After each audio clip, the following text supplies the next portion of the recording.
we have been covering a lot of East meets West type of games lately.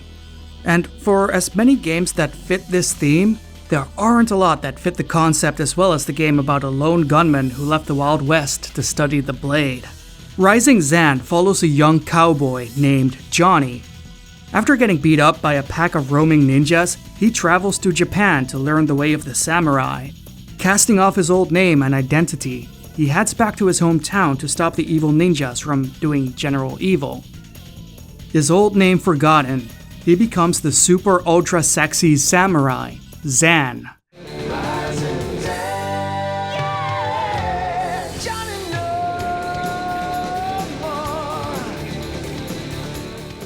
Rising Zan gives you a moveset that should sound familiar for a modern action game made these days. You've got your sword, which has a standard combo when repeatedly pressing the button associated to it. Besides the typical combo, there's also a bunch of special moves. You do these by pressing a combination of directional inputs before attacking. The game doesn't require anything more complex than two opposite directions or a double tap forward.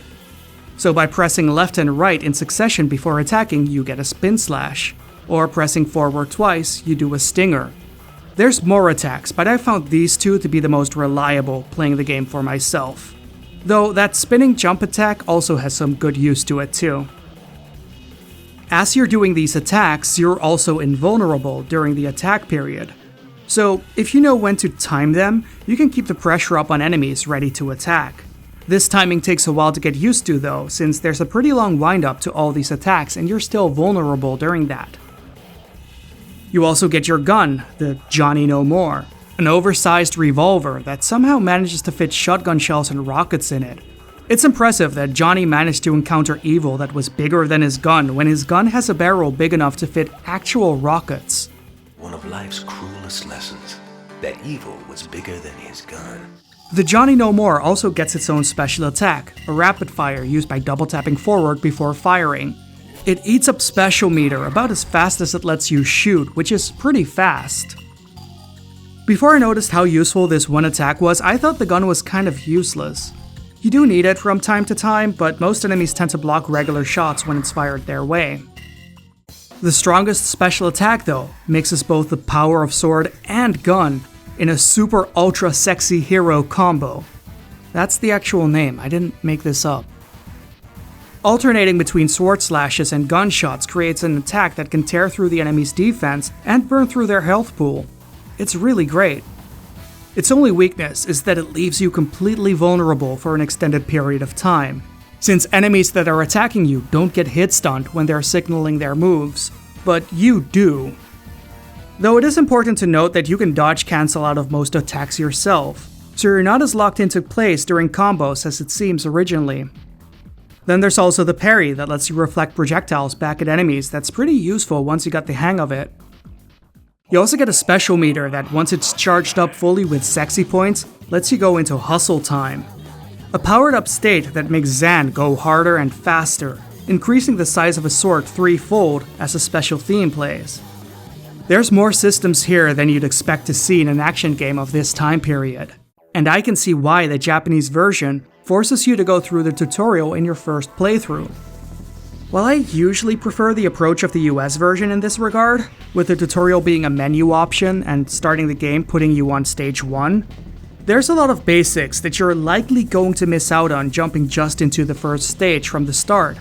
I know this because I actually made that mistake myself, figuring I knew what to expect since I've played enough of the average PlayStation 1 brawler action game before. They're usually pretty straightforward and simple, very few of them are good. It took me a good while to get used to Rising Zan's controls, and I legitimately struggled with the game for most of my first playthrough. But for comparison's sake, I went and played the Japanese version after the American one because I knew there were some differences. And although I stumbled my way into a lot of the mechanics already in my first playthrough, I did end up having a better time replaying the stages after being forced to do the tutorial. Since this time around, I knew the mechanics and I was applying them to the situations I was supposed to, rather than just brute forcing my way. It goes to show that sometimes you might want to play the tutorial, and that games do place it there for a reason. There is a good amount of enemy variety in Rising Zan as well. You've got strawmen, ninjas, Fist of the North Star rejects, sumo wrestlers, the camera, geisha. Most of these give you a fair bit of challenge through the stages. Strawmen are the easiest to cut down. They're basically just fodder, literally. Apparently, this entire western frontier town managed to get subdued by these things, and you still sometimes run into naked cowboys on the run from them during your playthrough. Ninjas tend to jump around and use special attacks, being more of a typical enemy from an action game. Though their focus on movement is interesting since it tends to reflect the agile enemies from 2D beat-em-ups more than what you usually encounter in early 3D brawlers. Geisha are zoners who deny close-ranged attacks while firing long-ranged attacks back at you. They'll deny close combat by teleporting away from you while throwing projectiles in different patterns, usually with a big delay to them, so it's hard to gauge if you can safely attack or if you have to dodge still. That's how they get you, it's great. And the camera is a PlayStation 1 era camera. You can recenter it behind you by holding down the L1 button. A single press of L1 makes Zan target the nearest enemy, and repeat presses lets you cycle through available enemies. This system could use a lot of work because boy does it get rough to keep track of things a lot of the time. It's a PlayStation 1 game, so it's to be expected, but still. It's surprising to see a game so strangely ahead of the time in a lot of ways stumble over camera and lock-ons so hard. Especially after having recently covered another game made around the same time, Gun Gauge. Gun Gauge oddly nailed its lock-on system incredibly well, but this game, not so much. Even when I was replaying Rising Zan, knowing what I was doing, I was still having issues recentering the camera, because sometimes it just doesn't work. Or I'd get stuck on corners, or near doors, because collision up close is not exactly the best. And the time it takes to hold down the camera button to recenter it isn't really afforded to you during combat most of the time. It's a shame because Rising Zan is an interesting title. Not only because it's basically an old school TV cowboy tokusatsu video game, but also because it feels like it's the forerunner of a genre that we'd later come to know as character action. It may stumble its way there, but it makes a genuine effort to somehow make this work on a PlayStation 1, 2 years before Devil May Cry would set the stage for a more influential and successful venture in this direction. And there's a lot of reasons why I have this feeling regarding the game. It's not just the gun and sword gameplay that focuses on group fights that you're supposed to style over, or that the first stage gives me very strong God Hand vibes. That the stages end on rankings, or that there's plenty of QTEs, with boss fights often ending on them. Or even the focus on meters for special moves. The real thing that makes me think of Rising Zan as a character action game is the tone of the game.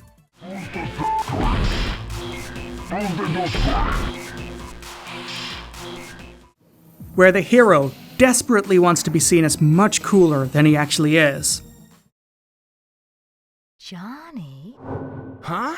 You're Johnny? No, you're alive! My name is Zan. I don't know anybody named Johnny. What are you talking about?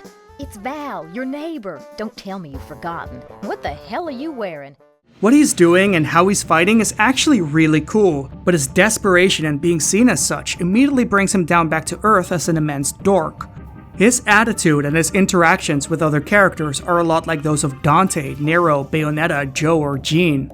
In fact, his focus on being named the super ultra sexy hero Zan, and nobody really buying it, reminds me of Beautiful Joe. By the way, my name isn't Johnny. It's the super ultra sexy hero, Zan. What the hell are you talking about? And where Joe is known for the Super Sentai angle, Rising Zan gets something similar, at least in the Japanese version. The intro theme, which also plays during the stage climaxes, is hugely different between the two versions of the game. This is not a case of the song lyrics being altered and sung by different vocalists. They're both drastically different songs that give the game a very different atmosphere. The English intro, Johnny No More, is actually pretty good, and a great fit for the kind of goofy game that Rising Zan is. For something that is wholly original for the localized version of the game, this is great. Then one day Johnny met his match and turned his world around. He changed his name and learned the Shogun way of land of the rising sun. Rising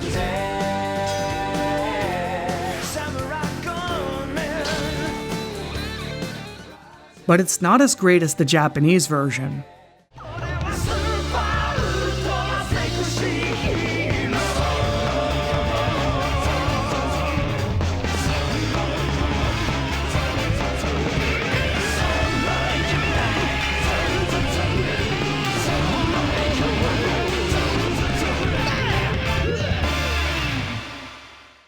Super Ultra Sexy Hero, sung by none other than Hironobu Kageyama.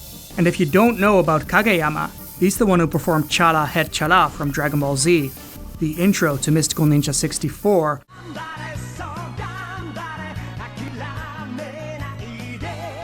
Or, if you want to have a really great time, look up the opening videos to Shin Mazinger Z or the first Gado anime. This version of the intro really gives it that Sentai or Tokusatsu vibe that ties the whole game together for me, especially since the opening theme also plays when you beat the bosses. It's minor, but it really sets the tone.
So, do I recommend Rising Zan, the Samurai Gunman?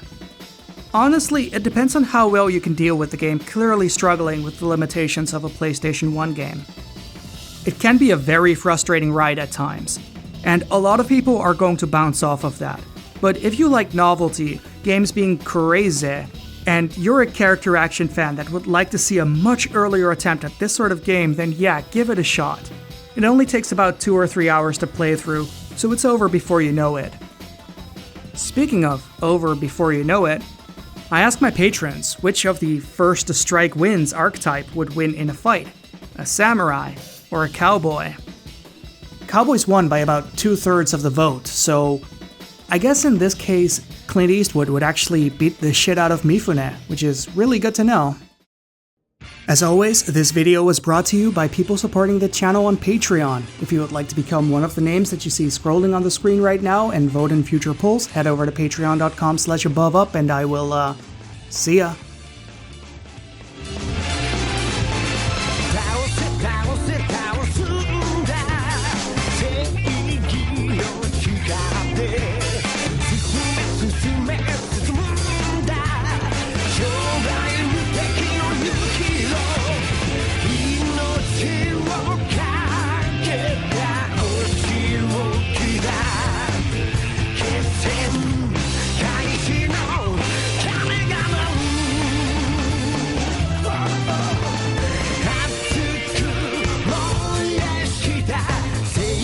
She